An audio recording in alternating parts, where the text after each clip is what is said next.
Salut les modélistes, aujourd'hui on se retrouve pour une nouvelle vidéo où on va faire deux choses.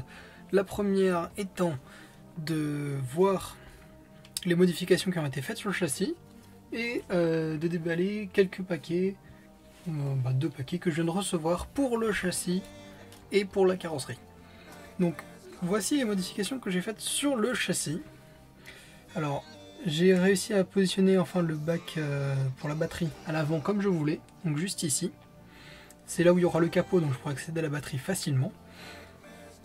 Concernant l'électronique, je l'ai passé à l'arrière. Pourquoi? Parce que j'avais l'intérieur qui tapait dans le boîtier d'électronique, qui est ici, et il sera protégé par la benne, d'où le fait qu'il n'y ait pas de couvercle.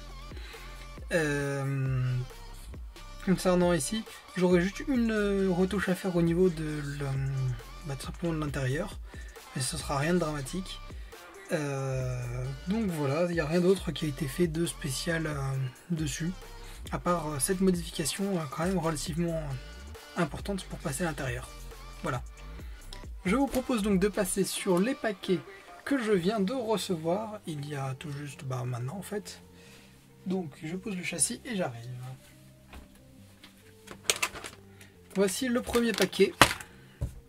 Certains l'auront reconnu, ce sont les Gemed Transition, les fameux amortisseurs de chez Gemed que j'aime beaucoup, qui équipent déjà mon SX10-2. Donc j'ai choisi de reprendre les mêmes pour mon projet, puisque je connais déjà leur capacité, et le kit LED qui ira dessus. Voilà. Ça je le déballerai plus tard quand je ferai le montage de la carrosserie. Voilà. Donc, voici les Gemed Transition. Je vous propose de les déballer et de les monter ensemble. Ça nous fera une partie du projet qui avancera. Et je pense que ça peut être sympa de le faire en vidéo.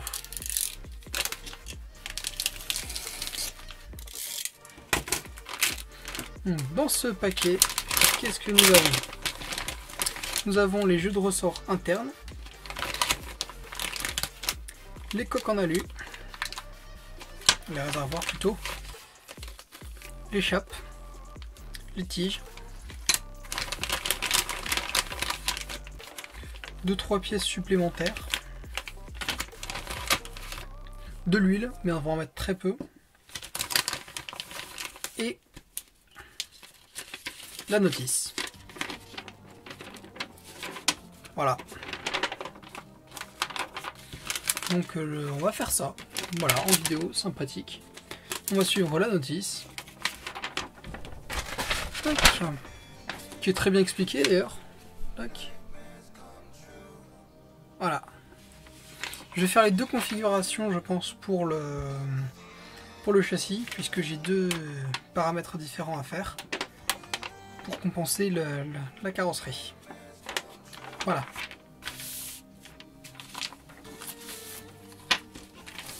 Donc, on va prendre ce petit paquet où il y a les tiges.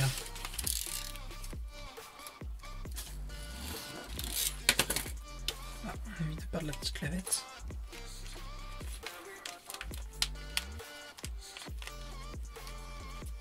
Tac. Les tiges. Voilà. Hop. On récupère la petite pièce en plastique qui va à l'intérieur.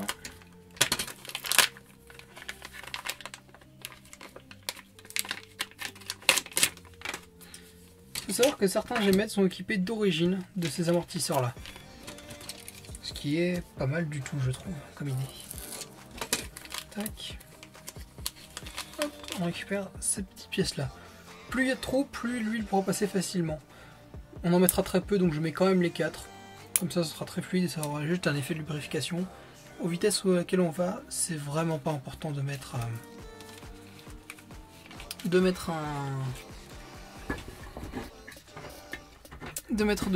l'huile complètement. C'est juste pour lubrifier. Il n'y a rien de très important à lubrifier.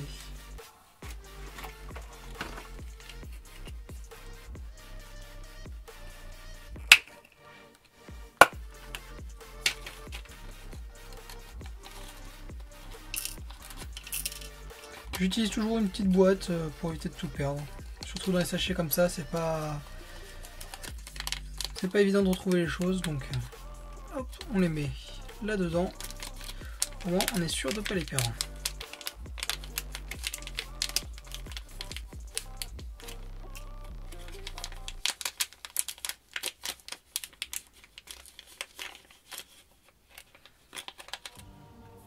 Voilà. Tac.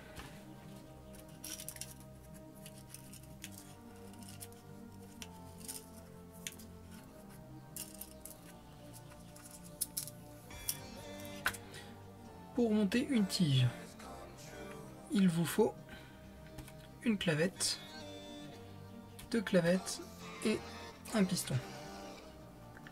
Le reste, on remet dans la boîte. Tac. Voilà. Il va vous falloir une pince pour mettre la clavette. Tac. On prend la clavette, on la prend au bord comme ça. Prenez votre tige, vous la mettez sur un des deux. Il y a 2 axes. Si vous regardez, je sais pas si je me vois bien. Il faut qu'ici va se faire. Il y a 2 traits où s'enclenchent les clavettes. C'est dans ces traits là qu'il faut le mettre. Voilà. Clac. Et là ça sort plus. Voilà. Vous mettez votre piston comme ceci. Et la deuxième clavette. Venez l'attraper avec votre pince. Vous l'approchez à la main, comme ceci. Vous prenez votre pince en appuyant sur la tige et le haut de la clavette. Clac, c'est fait. Le piston il tient. Voilà. On fait ça pour les suivantes.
Nous avons donc nos 4 tiges.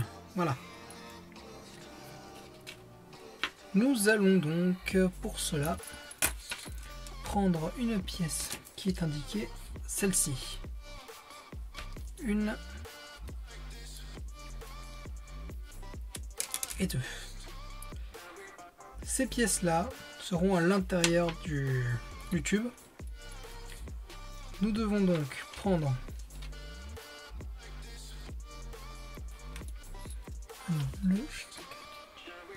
ces pièces-là aussi, une sorte de petit cercle.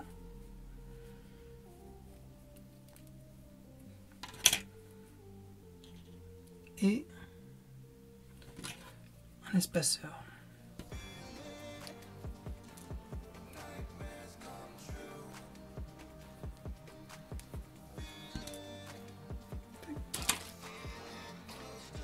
La même chose, on les prend vu que à chaque fois c'est sur 2 grappes. Vu qu'il y a deux paires.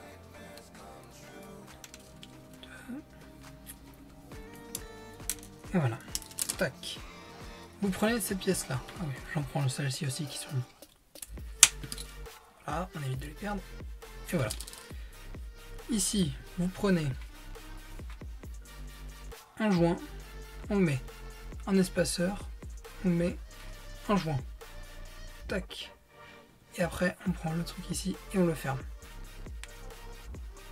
Voilà. Il y a juste ça à faire. 4 fois du coup encore.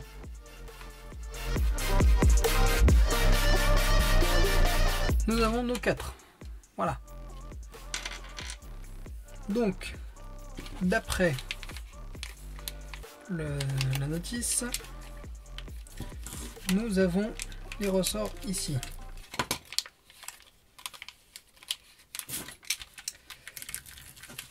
L'avantage de ces amortisseurs, c'est qu'ils ont deux configurations possibles. La configuration où on est haut sur patte, enfin où on est haut, et la position où on est en bas. Donc, si on est ici, le petit ressort, la tige ici sera beaucoup plus ressortie. Si on met le long ici, la tige sera beaucoup plus remontée.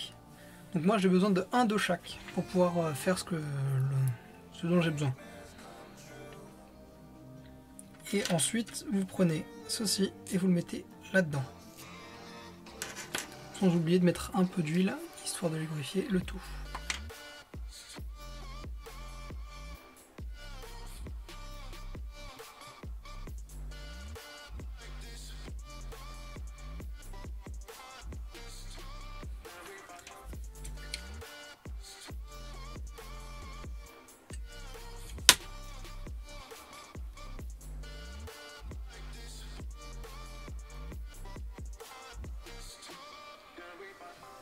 Un peu d'huile pour lubrifier et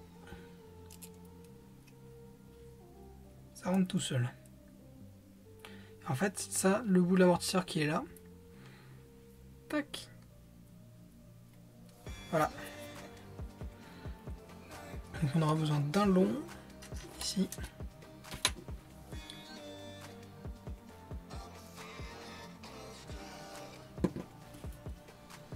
Un autre long.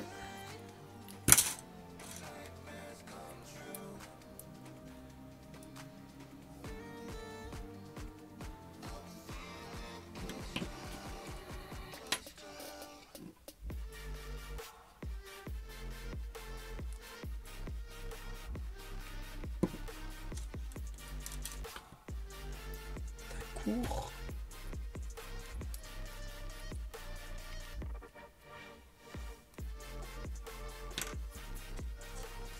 Un autre court.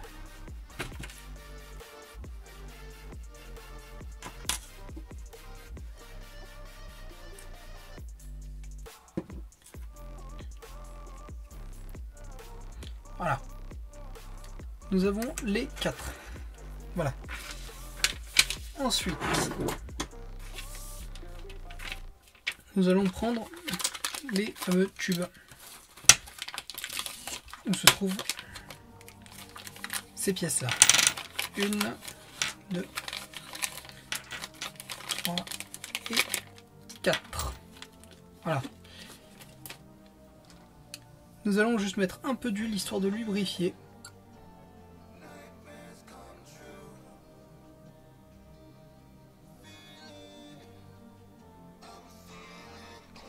Quelques gouttes suffisent pour lubrifier. Et vous refermez. Tac. Pour l'étanchéité, vous avez une clé qui vous est fournie juste là. Pour fermer le tout.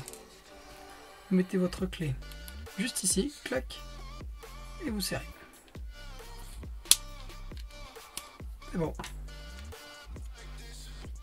Et on a oublié de mettre le ressort à l'intérieur. C'est pas évident de s'en souvenir. Si c'est un court, vous mettez un long à l'intérieur. Le long, vous le mettez dedans et vous mettez ça juste après. Tac. Et là, vous avez déjà un amortisseur. Si vous prenez un court, enfin un long qui est ici, le court doit être à l'intérieur. Donc on prend un court, on le met dedans, on met quelques gouttes d'huile.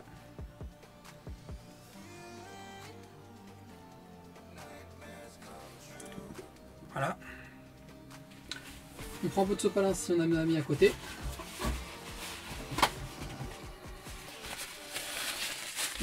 Sur d'avoir un truc propre. Et on vient mettre un long dedans. Clac.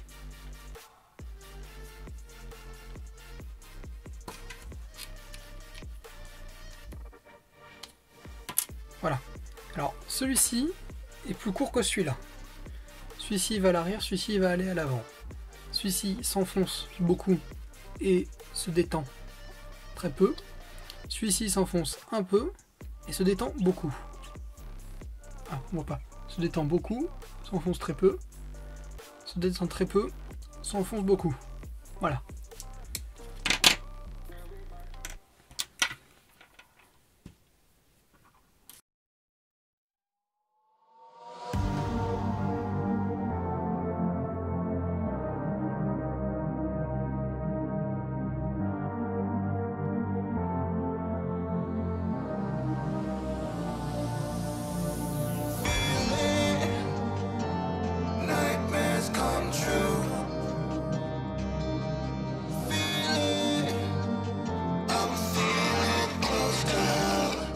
Nous avons les deux configurations juste là. Voilà, les longs et les courts. Après ça, vous faites un peu pour faire tourner les quelques gouttes d'huile que vous avez mis.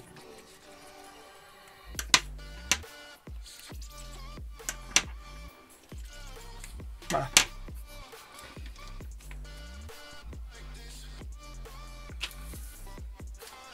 En suivant, on va mettre l'échappe. Donc l'échappe, c'est ces pièces-là.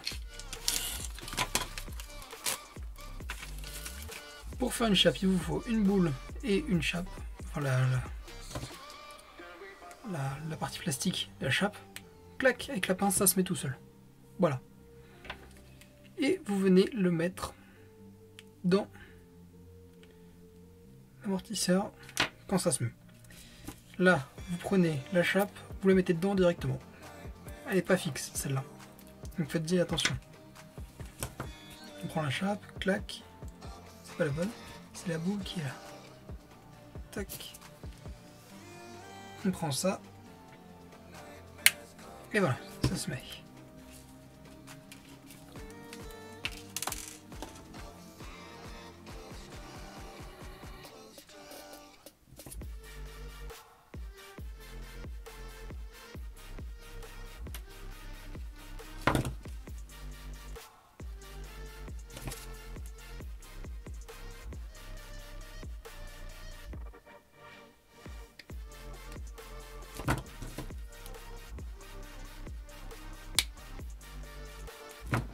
Voilà.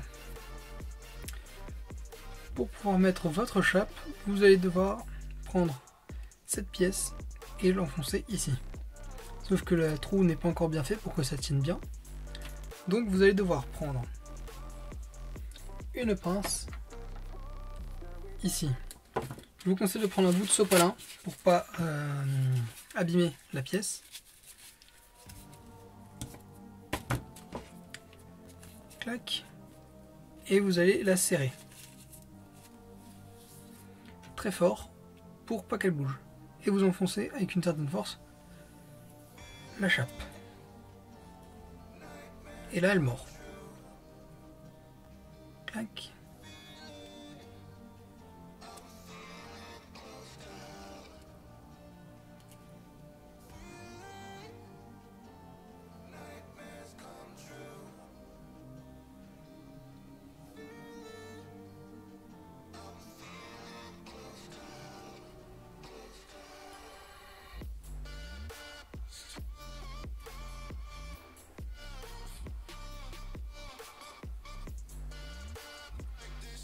Si ça vous fait mal au doigt, ce que vous pouvez faire, vous pouvez prendre un tournevis fin, le mettre comme ça, et ça vient tout seul.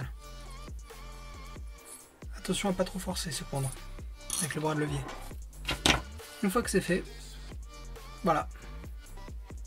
Votre amortisseur est prêt ici. Il ne manque plus que la chape, juste là, et voilà. Votre amortisseur est prêt.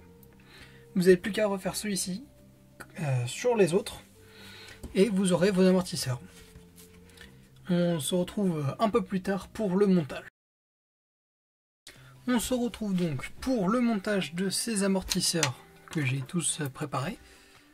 Clac, sur ce châssis. Alors il faut savoir que ce sont des amortisseurs Gmed et que le châssis est un Gmed, donc il se monte très facilement, même s'il n'y a pas de règle spéciale, on peut les monter facilement sur un châssis ou un autre. Il suffit juste d'avoir 2 vis pour pouvoir les monter. Donc vous démontez la vis de votre premier amortisseur ici. Tac. Des fois c'est une vis, des fois c'est un boulon. Moi c'est un boulon. Je préfère, c'est plus résistant. Tac. Vous l'enlevez ici. Vous enlevez la vis ici. Voilà. Ici, j'ai un boulon qui va là. Donc il vous faut une pince. Clac. Et un tournevis pour aller là. Attention, il ne faut surtout pas perdre cette vis. C'est la vis qui tient l'amortisseur et le lien inférieur. Donc il faut surtout pas le perdre.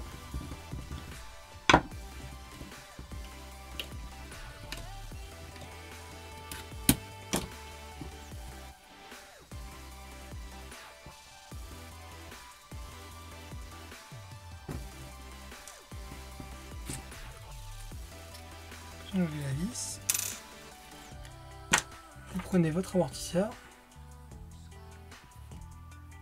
La tête toujours en haut, la sorte de tête toujours en haut. Prenez la vis, vous la mettez déjà avant dans la chape. Vous gagnerez du temps. Tac, vous prenez le pont, vous remettez le lien avec l'amortisseur. Tac. Voilà. Vous reprenez votre boulon avec la pince que vous amenez contre et vous prenez votre tournevis et vous pouvez visser.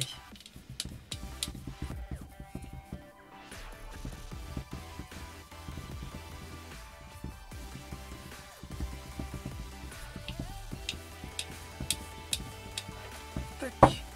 Voilà, votre pont est relié à nouveau au lien. Ici, vous prenez ceci que vous mettez de ce côté, puisque l'autre côté est maintenu par la petite cale qui est là. Vous le mettez juste là. Prenez votre vis. On remet ça en place. Tac, on retrouve le trou. Là, on reprend le boulon qu'on peut mettre à la main au début. Tac. Vous reprenez votre clé, vous reprenez votre tournevis et vous le revissez.